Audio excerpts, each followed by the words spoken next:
నమస్తే అమ్మా. నమస్తే అమ్మా. అమ్మ పూజ ఉదయం చేస్తాము. సాయంత్రం పూట కూడా దీపం పెట్టుకునే అలవాటు కొంతమందికి ఉంటుంది. ఏ సమయంలో చేస్తే ఎక్కువ ఫలితాన్ని ఇస్తుంది? దాంతో పాటుగా ఇంట్లో ఎవరు చేయాలి? ఆ ఇంట్లో ఉన్నటువంటి స్త్రీ చేయాలా? లేకుంటే పురుషు అంటే ఆడవారు చేయాలా? మగవారు చేయాలా? అసలు మనకు శాస్త్రం ఏమైనా చెప్పిందా దీనికి సంబంధించి? మీరు మొదట అడిగిన ప్రశ్నకి శాస్త్రం దాకా అక్కర్లేదమ్మా. ఆ! మనం ఆలోచిద్దాం. భోజనం పొద్దున చేయాలా? సాయంత్రం చేయాలా? మధ్యాహ్నం చేస్తాము. నైట్‌కి అంటే మా పొద్దున. ఆ! మధ్యాహ్నం అంటే పొద్దున. పొద్దున్న. పొద్దున చేస్తాం. సాయంత్రము చేస్తాం. రాత్రి చేస్తాం కదా! ఓహ్! కదా! పూజ కూడా అంతే. 2 పూట్ల చేయాలి. అయితే పొద్దున ఎక్కువగా బరువుగా తింటాం. ఆ! సాయంత్రం తేలిగ్గా కొంచెం తింటాం. తేలిగ్గా తింటాం. అమ్మ ఇందులో అందరూ చేయాల్సిన అవసరం ఉంటుందా? అది చెప్తున్నా. అందువల్ల ఆ! తప్పనిసరిగా 2 పూటలా పూజ చేయడం అన్నది పద్ధతి. హ్మ్. అయితే చాలామంది సాయంత్రం పెద్దగా పూజ చేయరు. హ్మ్. చాలా తేలికగా దీపం పెట్టి ధ్యానం చేయడము, తేలిగ్గా పూజ చేస్తారు. ఓకే. అయినా తప్పు లేదు. ఓకే. ఉదయమైనా సరిగ్గా పూర్తిగా చేయాలి. అది కూడా నిజంగా మనకి పెద్దలు చెప్పినటువంటిది ఏమిటంటే, సూర్యోదయ సమయంలో చేయడం చాలా మంచిది. ఉదయమే ఎంత పొద్దున్నే వీలైతే, మరి తెల్లారుజామున కాదు. ఒక కార్తీక మాసం, ధనుర్మాసాల్లో తప్ప మిగిలిన సమయంలో తెల్లారుజామున చేయాలని ఏం చెప్పలేదు. అప్పుడు ధ్యానాలవి చేసుకోమన్నారు. పూజ మాత్రం సూర్యోదయం తర్వాతే. అందులో హ్మ్, సంధ్యావందనం చేసేవాళ్ళు, వాళ్ళు కూడా సూర్యోదయ సమయానికే చేయాలని చెప్పడం జరిగింది. హ్మ్. కనుక ఆ సమయాలు చికాకుగా ఉంటాయి. హ్మ్. సాధారణంగా పిల్లలుంటే, జ్వరం వచ్చిన వాళ్ళు ఉంటే, పిల్లలు ఏడిచే టైం అదే గదమ్మా! అవును. అసలు సంధ్య వేళ. పొద్దున కొంచెం బానే ఉంటారు గానీ, సాయంత్రం అసలు సంధ్య వేళ అయితే పిల్లలు ఏడుస్తారు. రోగం వచ్చిన వాళ్ళు చికాకు పడుతూ ఉంటారు. ఇంట్లో కాస్త మానసికంగా సరిగ్గా లేని వాళ్ళు పిచ్చి పిచ్చి మాటలు మాట్లాడుతూ ఉంటారు. ఇవన్నీ ఉండే సమయాలు. కనుక ఈ సమయంలో మనం దైవం మీద దృష్టి పెట్టడం గనక హ్మ్, ప్రారంభించినట్టయితే ఇవన్నీ సర్దుబాట్లు అయిపోతాయి. మొదటి నుంచి అది అలవాటు చేస్తే. ఆ! ఆ! అందుకని సంధ్యా సమయంలో దీపం పెట్టడమో, ప్రార్థన చేయడమో, అందరూ దీపం పెట్టక్కర్లేదు గనక ఒకళ్ళు దీపం పెడితే మిగిలిన వాళ్ళందరూ అక్కడ కూర్చొని దండం పెట్టుకోవడము, తోచిన నామం చదువుకోవడమో, స్తోత్రాలు చదువుకోవడమో, మొత్తానికి దైవ ధ్యానంలో సమయం గడపమని చెప్పారు. ఆ! ఉదయం, సాయంత్రం కూడా. మీరు ఇంకోటి అడిగారు. ఆడవాళ్ళు చేయాలా? మగవాళ్ళు చేయాలా? అయితే దానికన్నా ముందు హ్మ్. కొంతమంది కొన్ని మాటలు నేను విన్నానమ్మా. కొన్ని కమ్యూనిటీస్ మాత్రమే పూజ చేయాలి. నిత్యం పూజ. అందరూ చేయాల్సిన అవసరం లేదు. హ్మ్. అంత ధూప, దీప నైవేద్యాలు పెట్టి హ్మ్. అంత పూజ చేయాల్సిన అవసరం అందరికీ లేదు. కొన్ని కమ్యూనిటీస్. అంటే బ్రాహ్మణ కమ్యూనిటీ మాత్రమే చేయాలి అనేది విన్నానమ్మా. అది కరెక్టేనా? తప్పమ్మా. ఎవరైనా చెయ్యాలి. అందరూ చెయ్యొచ్చు. అయితే ఉదాహరణకి ఇప్పుడు పొలంలో పని చేసుకోవడానికి వెళ్ళేవాళ్ళు ఉన్నారమ్మా. పొద్దున ఇప్పుడైతే 10 నుంచి 5 దాకా ఎండలో చేస్తున్నారు గానీ, పూర్వకాలం అయితే తెల్లారుజామున తెల్లవారుజామున. వెళ్ళి 9, 10 కల్లా ఎండ వాళ్ళకి లెక్క. పొద్దెక్కడమే లెక్క. పొద్దెక్కే టైంకి ఇంటికొచ్చి మళ్ళీ తర్వాత 4కెళ్ళి పొద్దుగూకే టైంకి ఇంటికి రావడం. అలా చాలా చల్లబాటు వేళ శరీరం అలసిపోకుండా చక్కగా చూసుకునేవాళ్ళు. అట్లాంటి వాళ్ళని నువ్వు షోడశోపచార పూజ చెయ్యి అంటే కుదరదు గనక, వాళ్ళు చెయ్యకపోయినా పర్వాలేదన్నారు. ఖాళీగా ఉన్నప్పుడు చేసుకోవచ్చు. అంతే తప్ప వాళ్ళు చెయ్యకూడదు అని కూడదని కాదు. లేదు. Exemption is different from banning. Yes. ఈ రెండింటికి మధ్య ఉన్న డిఫరెన్స్ తెలియక చాలా ప్రాబ్లమ్స్. ఆ! Exempted is different. Banned is different. Yes. చెయ్యొద్దు అని ఎక్కడా చెప్పల. చక్కగా చేయొచ్చు. అందరూ చేయొచ్చు. అసలు కమ్యూనిటీస్ అంటే అందరూ చేయాలమ్మా. హ్మ్. ఇప్పుడు వీళ్ళు అన్నం తినాలి, వీళ్ళు అన్నం తినకూడదు అని ఎవరి గురించి చెప్తున్నారమ్మా? హ్మ్. శరీరానికి ఆహారం ఎంత అవసరమో, మానసిక ఆరోగ్యానికి ధ్యానము, పూజ అంత అవసరం. ఎవరికి అక్కర్లేదు? అందరూ చేయొచ్చు. కాకపోతే వాళ్ళు చేసేటటువంటి పనులను బట్టి, వాళ్ళకున్న వృత్తి ధర్మాలను బట్టి వెసులుబాట్లు కలిగించారు. హుహు. కొన్ని రకాలైనటువంటి సౌకర్యాలు కలిగించారు. కొన్ని రకాలైన ఇబ్బందులు లేకుండా మీరింత మాత్రం చేసినా చాలు అని చెప్పి వాళ్ళకి ఎగ్జంప్షన్ మనసుకి ఇచ్చారు. ఎగ్జంప్షన్ ఇచ్చారు అంతే. అంతే తప్ప ఇది వీళ్ళే చేయాలి. ఇది వీళ్ళు చెయ్యకూడదు. చెయ్యకూడదు అన్నది లేదమ్మా. నియమం లేదు. ఏమీ లేదు. తప్పనిసరిగా అయితే ఈ చెయ్యగలిగినటువంటి చెయ్యవచ్చని చెప్పిన కమ్యూనిటీస్ అని చెప్పారే, వాళ్ళు కూడా రోజు చేస్తున్నారా అమ్మా? అంటే ఉన్నమాట సత్యం అదే. మాట్లాడుకోవాలి అదే. ఎప్పటికి కూడా. మీరన్న కమ్యూనిటీస్‌లో ఆ! నిత్యం షోడశోపచార పూజ చేస్తున్నారా? అది ప్రశ్నించుకోవాలి. హ్మ్. ఆలోచించుకోవాలి. అది ఈ ఈ మాటలు మాట్లాడేవాళ్ళు ఇవన్నీ కూడా ఆలోచించాలి గదా! తొందరపడి మాట అనడం చాలా తేలికమ్మా. తర్వాత ఈ చేసేవాళ్ళు రోజు స్నానం చేసి, వంట చేసి, చేసినటువంటి వంటని దేవుడికి నివేదన చేసి, నివేదన చేసింది మాత్రమే తినేటటువంటి వాళ్ళు ఉన్నారా అందరూ? కొద్ది మంది ఉన్నారు, లేరంటల్లా. ఆ, అందరూ లేరు కదా. అవును. ఏదన్నా అంటే మా ఉద్యోగం, మా ధర్మం అని అంటున్నారు. ఆ. అందువల్ల ఇది సమాజాన్ని విడదీసి ఏదో రకంగా ముక్కలు చేసి ఒకళ్ళ మీద ఒకళ్ళని ఉసిగొల్పడానికి చేసేటటువంటి ప్రయత్నాల్లో భాగం తప్ప ఇది నిజంగా ఎక్కడ లేదు. వీళ్ళు చెయ్యొచ్చు, వీళ్ళు చేయకూడదని లేదు. ఎవరికి వీలైనట్టు వాళ్ళు చెయ్యొచ్చు. ఆ ఆ కుమ్మర భీముడు ఉన్నాడే, అన్నమాచార్యులు పూజించినటువంటి అతను దేంతో పూజించాడు? రోజు కుండలు తయారు చేస్తూ, ఆ కుండలు చేసిన తర్వాత వచ్చేటటువంటి మట్టి చివరిగా ఉన్నటువంటి దాన్ని ఇట్లా చేతులు నలిపేస్తే చివరి మట్టి కొంత వస్తుంది. ఆ మట్టితో చిన్న చిన్న పువ్వులు చేసి ఈ పూలని ఆయనకి అర్పించాడు, చేసిన పూలని. ఆయనకి ప్రత్యక్షమయ్యాడు ఆయన, అవును, అనుగ్రహించాడు కదా.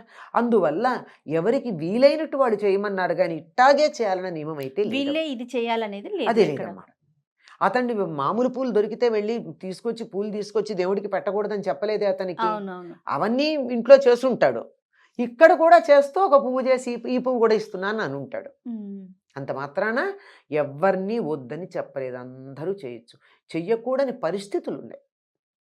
అంటే అశౌచం వచ్చినప్పుడు అట్లాంటప్పుడు చెయ్యొద్దన్నారు తప్ప అది ఎవరైనా పాటించాలి, అది ఎవరికైనా పాటించాలి.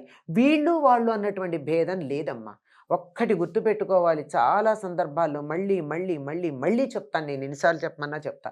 సనాతన ధర్మంలో మనుషుల్ని ఈ రకంగా విభజించిన పద్ధతి లేదు.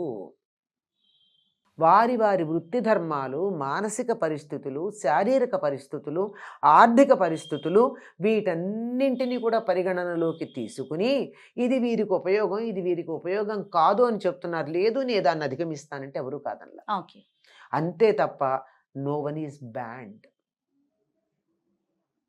కొన్ని ఉన్నాయి, వీళ్ళు పనికిరారు అని చెప్పినటువంటి వాళ్ళు కమ్యూనిటీ ప్రకారం లేదు, వాళ్ళు చేసే పనులను బట్టి ఉంది, చేసిన పనులను బట్టి ఉందే తప్ప కమ్యూనిటీ ప్రకారం కాదు. అంచేత ఇట్లాంటిది లేదు, ఈ సోషల్ బ్యానింగ్ అన్నది లేదు. మీరు ఇంకొకటి అడిగింది ప్రధానమైనటువంటిది, ఆడవారా మగవారా? ఆడవాళ్ళ మగవాళ్ళ. పూర్వకాలం శుభలేఖలు ఎట్లా ఉండేవమ్మా? శుభలేఖ అంతా రాసిన తర్వాత పైన ఏమనుండే, ఎవరి పేరు మీద ఇచ్చేవారు? ఇంటి పెద్ద ఎవరుంటే వాళ్ళ పేరు మీద ఇచ్చేవారు, శ్రీ అని చెప్పి వాళ్ళ పేరు మీద. శ్రీ సహకుటుంబ వారు, కుటుంబ సభ్యులందరూ, అంతే. అంతే తప్ప మిసెస్ అండ్ మిస్టర్ అని కానీ, మిస్టర్ అండ్ మిసెస్ అని కానీ, XYZ అని కానీ వీళ్ళందరివి ఉండేవి కాదు. కనుక ఎవరు ఇంటికి యజమాని ఎవరు అంటే, ఎవరు యజ్ఞం చేస్తారో అతడు యజమాని. అంటే పూర్వం యజ్ఞం అంటే బ్రహ్మాండంగా జంతువులు తీసుకొచ్చి అంతంత ఆర్భాటం చేయడం కాదు, రోజు ఇంట్లో హోమం చేయడమే. అగ్నికార్యం ప్రతి వాళ్ళు చేసేవాళ్ళు పూర్వం. అలాంటి చేసేటటువంటి చోట ఎవరు చేస్తారో వాళ్ళే చెయ్యాలి ప్రధానంగా అని. కనుక ఇంటికి శుభలేఖ ఇచ్చేటప్పుడు ఒకళ్ళ పేరు మీద ఇచ్చారే, అట్లాగే పూజ ఒకళ్ళు చేస్తే సహకుటుంబానాం అని చెప్తారు. కనుక ఆయన కుటుంబం అంతా అందులో వచ్చేస్తుంది. కనుక ఇంట్లో ఒక్కరు చేస్తే, ఇంటి యజమాని ఎవరో వాళ్ళు చేస్తే చాలు. ఆ యజమాని అన్న పదంలోనే ఈ ఇంట్లో ఈ అగ్నికార్యం, పూజ ఇత్యాదులన్నీ నేను చేస్తాను అన్నవాడికి యజమాని అని పేరు. ఆయన చేస్తే చాలండి. పూజ నిజానికి మగవాళ్ళే చెయ్యాలి. ఈ కాలంలో ఆడవాళ్ళకి వంటింటితో పాటు పూజ గృహం కూడా ఇచ్చేసి సుఖపడిపోతున్నారు మగవాళ్ళు.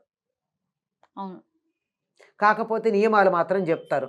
ఆడవాళ్ళు తులసి కొయ్యకూడదు, ఆడవాళ్ళు గంట కట్టకూడదు, ఆడవాళ్ళు అది చేయకూడదు, ఆడవాళ్ళు ఇది చేయకూడదు. ఓకే ఒప్పుకుందాం, వాళ్ళు చేయకూడదు. చాలా సంతోషం వాళ్ళని చెయ్యొద్దంటే. మీరు చెయ్యండి, వాళ్ళు మానేస్తారు. ఏమ్మా? అవునమ్మా. వీళ్ళు చేయకపోతే కదా వాళ్ళు చేస్తున్నారు. పూజ నేను చేస్తానని ఆయన కూర్చుంటే గంట ఆయన కొడతాడు. ఎందుకు కొట్టాలి? అదే ఆయన పోబట్టే కదా. లేకపోతే గంట కొట్టడానికి పిలుచుకురావాలా? అదే కదా. మరి ఆడవాళ్ళు ఏం చేయాలి? ఆడవాళ్ళు అమరిస్తే చాలు, పూజకి సంబంధించి అన్ని అమరిస్తే చాలు. వీళ్ళకి ఏదన్నా జపాలు చేసుకోవచ్చు, స్తోత్రాలు చదవచ్చు, అన్ని రకాలు చేసుకోవచ్చు. అదే దీపం ఉంది అక్కడ, ఆ దీపం ఉన్న చోటే అదే అగరొత్తులు ఉన్నాయి, అన్నీ ఉన్నాయి. ఆ ఉన్న చోట కూర్చుని వీళ్ళు ఇంట్లో ఆడవాళ్లే కాదు, పిల్లలు పెద్దలు, ఓ కుటుంబంలో ఇవ్వాళ్ళంటే ఇద్దరు ఒంటికాయ సొంటు కొమ్ముల్లాగా ఉంటున్నారు, కానీ 25 మంది ఉండేవాళ్ళు కదా. ఇంతమంది ఉంటే ఏం చేసేవాళ్ళమ్మా? అందరూ పూజ చేసుకోవాలని ఉండదు, ఎవరికి వాళ్ళకి ఆత్మోద్ధారణ కావాలని ఉండదా? అవును, అవును. అంచేత ఇంటికి పెద్దెవరో వాళ్ళు పూజ చేస్తే మిగిలిన వాళ్ళందరూ అక్కడికి వచ్చి వాళ్ళు చేయవలసినటువంటివన్నీ స్తోత్రాలు అవన్నీ అక్కడే చేసుకుంటారు, అదే పూజాగృహంలో చేస్తారు. మళ్ళీ ఇంకో దీపం పెట్టడం అలాంటివి చేయరు. ఉమ్, మళ్ళీ ఇంకో నైవేద్యం పెట్టడం, మళ్ళీ ఇంకొకటి అన్నీ సెపరేట్గా చేయడం ఉండదు. ఆయన చెప్పేశాడు కదా, ఒక ఆయన మొత్తం అందరికీ ఒక సంకల్పం చెప్పేశాడు కదా, అవును. సహకుటుంబానం అంటే. మళ్ళీ నువ్వు వేరే సంకల్పం చెప్పుకుంటే ఈ కుటుంబంలో సభ్యులు కారా మీరు? ఉమ్, నేను చెప్తూ ఉంటాను, చాలాసార్లు చెప్పాను. ఎక్కడ దేవాలయాలకు వెళ్ళి పూజ చేయించుకుంటూ భర్త పేరు భార్య పేరు చెప్పి సహకుటుంబానం అని చెప్పిస్తారు. అంటే భార్య కుటుంబం వేరు, భర్త కుటుంబం వేరు అనమాట. మరి విడిపోకుండా ఆ దేవుడు అనుగ్రహం వల్ల విడిపోతున్నారు. సహకుటుంబానం అంటే సరిపోతుంది. సరిపోతోంది. పిల్లల పేర్లు, అందరి పేర్లు వీళ్ళు చెప్పించుకుంటున్నారు, వాళ్ళు చెప్తున్నారు, బాగా శాస్త్రోక్తంగా చేస్తున్నారని తెలిసేటట్టుగా వాళ్ళు అడిగి చేపిస్తున్నారు. అవును. దానివల్ల నిజంగా ఆ దైవానికి అక్కడ శక్తి ఉండి అది మాట ఉచ్చరించేటటువంటి ఆయనకు ఉపాసనా బలం ఉంటే దాని కారణంగా కుటుంబాలు విడిపోతున్నాయి అంటూ ఉంటాను నేను. ఇది చెప్పకూడదు, ఒక్కళ్ళే ఎప్పుడు చెప్తారు, ఇది శాస్త్రం దాకా వెళ్ళకుండా, ఇది శాస్త్రం చెప్పిన మాట. ఇంకా మామూలు వ్యవహారాలు ఏం చెప్తారంటే, మామూలుగా ఇల్లు అందరూ కలిసికట్టుగా ఉండడానికి ఒకే పూజ గది, ఒకే వంటిల్లు ఉండాలి. ఎవరికి వాళ్ళకి విడిగా వండుకుంటూ ఉంటే వేరు కుటుంబాలు ఉన్నట్టే. అంతే. సత్రంలో ఆ పక్కన ఒక పొయ్యి పెట్టుకున్నప్పుడు ఈ పక్కన పొయ్యి పెట్టుకున్నప్పుడు వండుకున్నట్టు ఒకే కప్పు కింద ఉన్న వీళ్ళ వంట వీళ్ళది, వాళ్ళ వంట వాళ్ళది అంటే విడిగా ఉన్నట్టే లెక్క. కనుక ఒక్కళ్ళే ఇంటి యజమాని ఎవరు, ఆయన చేయడానికి వీలు కాలేదు, ఆయన పొరుగురు వెళ్ళారు, ఇంట్లో ఇంకోళ్ళు చేస్తారు, ఇంకొకళ్ళు చేసినా ఒకళ్ళే చెయ్యాలి. ఎవరుంటే వాళ్ళు ఒక్కళ్ళే చెయ్యాలి. లెక్క ప్రకారం అయితే మన శాస్త్రం ప్రకారం మగవాళ్లే చెయ్యాలమ్మా. మగవాళ్ళు చేయలేని పరిస్థితుల్లో ఆడవాళ్ళు చెయ్యాలి. చెయ్యొచ్చు, చెయ్యకూడదని చెప్పలా, గమనించాలి. ఈ మాట ఇప్పుడు మగవాళ్ళు చెయ్యాలి అనగానే వెంటనే ఆడవాళ్ళు చేయకూడదు అని చెప్పేటటువంటి వాళ్ళు, మేమెందుకు చేయకూడదని వాదనకు వచ్చేవాళ్ళు రెండు పక్షాలు ఉంటాయి. అలాంటిది ఏమీ లేదు, ఆడవాళ్ళు కూడా చెయ్యొచ్చు. వాళ్ళు ప్రధానం, ముఖ్యంగా ఎవరి డ్యూటీ వాళ్ళు చేయాలమ్మా. ఆ డ్యూటీ చేసేవాళ్ళు లేనప్పుడు ఇంకోళ్ళు వాళ్ళ డ్యూటీ చేస్తారు, మానేయరు. ఎవరు చేసినా అందరికీ వర్తించేటి చేస్తారు, కుటుంబానికంతా ఒకళ్ళే చేస్తారు. లేదు నాకు రాముడు అంటే ఇష్టం, మీరు ఏదో లక్ష్మీనారాయణ పూజ చేశారు, రామాష్టోత్రం చదవలేదు, నేను రామాష్టోత్రం చదువుకుంటా, నేను లక్ష్మీష్టోత్రం చదువుకోవచ్చు, తప్పేం లేదు. కానీ మళ్ళీ దీపం పెట్టి మళ్ళీ ఇంకొక ప్రమిద పెట్టి ఇలాంటివి చేయకూడదు. చేస్తే కుటుంబం విచ్ఛిన్నం అవ్వడం అక్కడే మొదలు. రైట్ అమ్మా, సంతోషం. నమస్తే అమ్మా.